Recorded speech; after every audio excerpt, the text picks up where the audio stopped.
In 1982, Paul Newman reversed his image.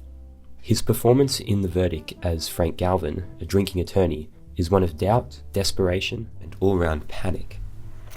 So why am I captivated?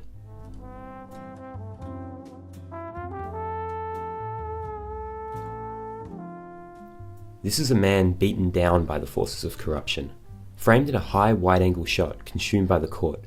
He's up against a Catholic hospital, a dishonest judge, and even his own clients.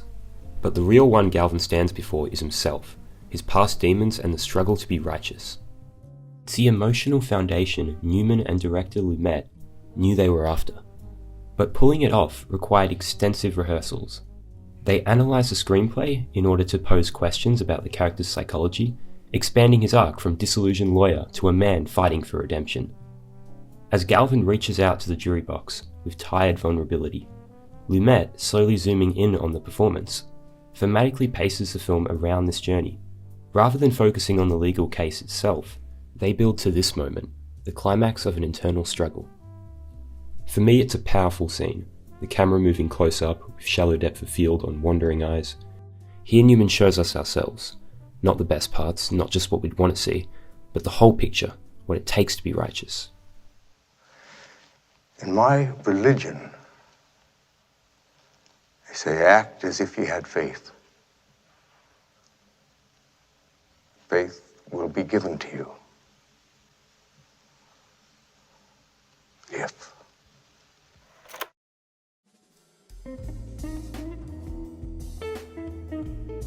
How can you live a role? I mean, really live it. Playing tough drifters like Butch Cassidy and Fast Eddie, Newman grappled with the question regularly.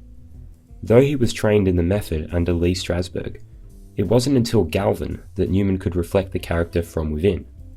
This technique is known as affective memory, and it saw Newman, a former alcoholic, draw on the emotional and sensory details of these times for an honest performance. We see it in the way he carries himself, tired, longing for an answer, the weight of old beer on his shoulders. Newman looked to his reality for emotional truth, but he wasn't an intuitive actor. His process was constantly evolving, and there's one technique he always applied for a great performance: the given circumstances. What is the character experiencing within the scene's context? Here, Galvin's rebuttal witness, his last hope at salvation, has just been stricken from the record. The film's script presents a closing statement, but it doesn't address the emotional subtext, the weight he's feeling. Through asking, who am I? Where am I? When is it? What do I want? Why do I want it? How will I get it? And what must I overcome? Newman can embody Galvin internally. The line, We become tired of hearing people lie. And after a time, we become dead. Isn't just a statement on the case now, but a frustrated cry, a reflection of weakness in the drink and desire to beat it. These goals are what gave Newman believability, the surface task of what the character is trying to accomplish in winning the case, underscored by his personal motivation for doing so, finding his dignity, the external and internal. As taught by naturalist theatre practitioner Konstantin Stanislavski, a great actor must live the part every moment you are playing it and every time. But I also feel it's Newman's ability to shift the circumstances that truly connects. For example, as he lets go of the statement, his body slumps, eyes to the floor, he's aching with uncertainty and despair. But through expressing this physically in the courtroom, Newman comes to a realization. We all hurt. We doubt ourselves, we doubt our beliefs.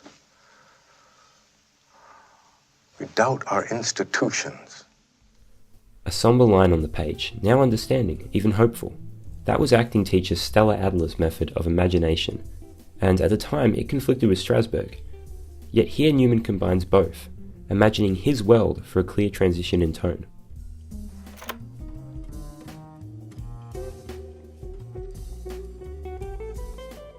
Today, many believe a great performance is born from spontaneity, but no one role is the same, and in the case of Paul Newman, he needed to calculate, combining different techniques and constantly asking, what's my motivation? His calling card?